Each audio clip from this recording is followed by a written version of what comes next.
Saving them up for questions. Yeah, hats off to South Carolina. To me, they're no one gets offended by this, but the new UConn of this age. I've been in the Big East when it was the real Big East. No offense to that either, but the original Big East. When I was at Pitt, and we had UConn and West Virginia and Notre Dame and all of those teams, and I just felt like when whoever played UConn, before you even tipped up, you were down 20. And I just thought that I tried to make this seem like it wasn't a big, but the kids are on social media, they watch games, and so I just thought that there was a fair factor that they put in immediately. And that's why they're number one. I thought they would played a complete game, and I expect them to do well all the way until they go as far as they can go. Coach, I hate to ask, what's it like sitting there and the ball's just not Yeah. going in the hole? Well, Yeah. what do you think? Yeah. It's tough. Yeah. It's tough. At one point, I almost called facilities to see if there was something on the rim. Okay, I got you. Because I just couldn't believe. I mean, Yeah, that the ball wouldn't go down. it was Yeah. like in Ripping and out and roundabout. I mean, it missed every way possible. We missed, whether it was in, short, long, whatever, and then it was just a ripple effect Right. Yeah. for Longer it us. goes, yeah. Yeah. Was it just a feeling of relief when that first one went in? I don't know if relief was the word. I was still in shock. I was in shock the whole game. I couldn't believe we didn't score. The first media, they had 5 points. I was like, this is perfect. This is how I wanted it. Stall ball. I know it's going to be ugly. No one's going to like it, but we're going to milk this clock. I know who I'm playing against, and so, and we did that.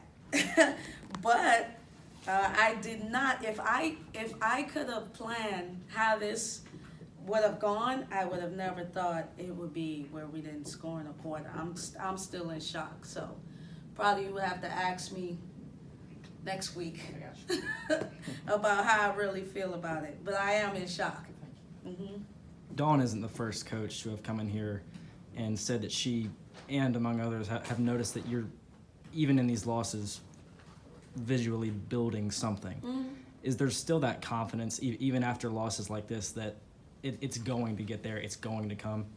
Yeah, I think when coaches say that, they're not talking about my current squad. I mean, they know they're talking about the four that were in sweats at the end of the bench. And honestly, if they weren't there, I don't know if I would have made it through the whole game, just because it was just tough when you're a competitor. But they're talking about that. You can't win games without players, and they have a lot of them. But we have players that are coming in, and that's no shade to our kids. Right now, it's just tough. I try to put myself in the shoes of a 17 to 22-year-old, where my daughter just got a trophy for playing in the YMCA league. Their whole life, they're just given stuff. They're not taught that you have to earn it and work for it. And then when you get at Division I, no one's gonna give it to you. So for a lot of them, this is their first time experiencing life. Wow, I have to work for something. I have to compete. I have to go. No one's gonna give it to me. No one's gonna feel sorry that Sarah tore ACL or Val's no longer on the team. No one cares. South Carolina is on a mission. Every team that comes in is on a mission.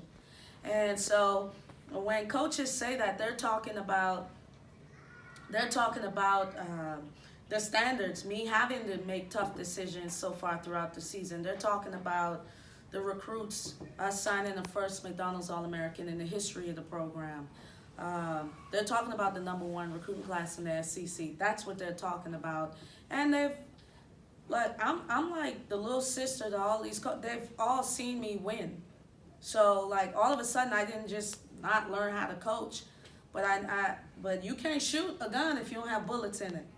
All right? And I'm shooting hard right now, but blanks are coming out. So I'm going to continue to try to see if I can find a couple bullets here and there. There'll never be a game I don't come out and prepare to win. And I'm just going to stick with this team because I just think that, leadership is being a leader through tough times, not only good times. Is there anything that you can take away from looking at Dawn in her Yeah. early days at USC, or maybe Vic in his early days Yeah. at State? Like, what do you learn from Absolutely. I mean, coaches that's what keeps me afloat.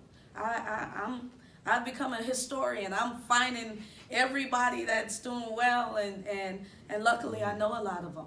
I have a great relationship with Coach. I have a great relationship with Kelly Graves at Oregon. Like, I know these coaches, and so and a lot of them reach out and talk to me about year 2 and what it's like. And I mean, this is a tidal wave right now, but I don't want to sit here and make excuses.